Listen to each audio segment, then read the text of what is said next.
ԱՄՆ-ում լրտեսության մեջ մեղադրվող Էդվարդ Սնոուդենը Ռուսաստանի իշխանություններին է ներկայացրել այստեղ ժամանակավոր ապաստան ստանալու խնդրանքով դիմում։ 20 էջանոց դիմումը հաստատվելուց հետո Սնոուդենը կարող է ազատ դուրս գալ Ռուսաստանի տարածք։ Հաստատվելու դեպքում նա կարող է բնակվել եւ աշխատել Ռուսաստանում 1 տարի։ Սնոուդենն ասել է սակայն, թե Ռուսաստանում ժամանակավոր ապաստանի կարգավիճակը ինքը օգտագործելու է լատինամերիկյան մի երկրում մշտական բնակության մեկնելու համար։ Լոս Անջելեսում արդեն 3 օր շարունակվող ցույցերի ընթացքում տասնյակ մարդիկ են ձերբակալվել, ովքեր երթերի ժամանակ քարերով կոտրել են շենքերի ապակիներ, հարձակումներ գործել մայթերում քայլող մարդկանց վրա, ինչպես նաև գրոհել Walmart ցանցի խանութներից մեկը։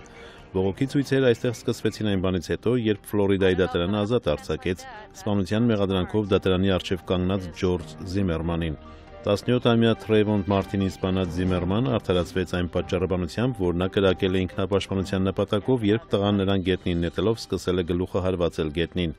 Ֆլորիդայի օրենքներով յուրաքանչյուր ոք կարող է կիրառել մահացու ուժ, եթե նրան սպառնում է մահվան վտանգ։ Իր պաշտոնավարման մի քանի ամիսների ընթացքում ԱՄՆ-ի արտգործնախարար Ջոն Քերին 6-րդ անգամ այցելեց Մերձավոր Արևելք, գլխավոր նպատակ ունենալով իսրայելա-պաղեստինյան խաղաղության բանակցությունների վերսկսումը։ Քերին Իսրայել եւ պաղեստինյան տարածքներ էր վերջին անգամ այցելել հունիս ամսին, սակայն չէր կարողացել բանակցությունները վերսկսելու հարցում գտնել կողմերին փակուղուց դուրս բերելու միջոցներ։ Սակայն մեծաթիվ վերլուծաբաններ են ասում, որ այժմ էլ Իսրայելն ու պաղեստինցիները ցույց չեն տալիս բանակցությունները վերսկսելու պատրաստակամության որևէ նշան, եւ Քերին նաեւ իր երկրի հեղինակությունից ելնելով ամեն ինչ պիտի անի դրական տեղաշարժ արձանագրելու համար։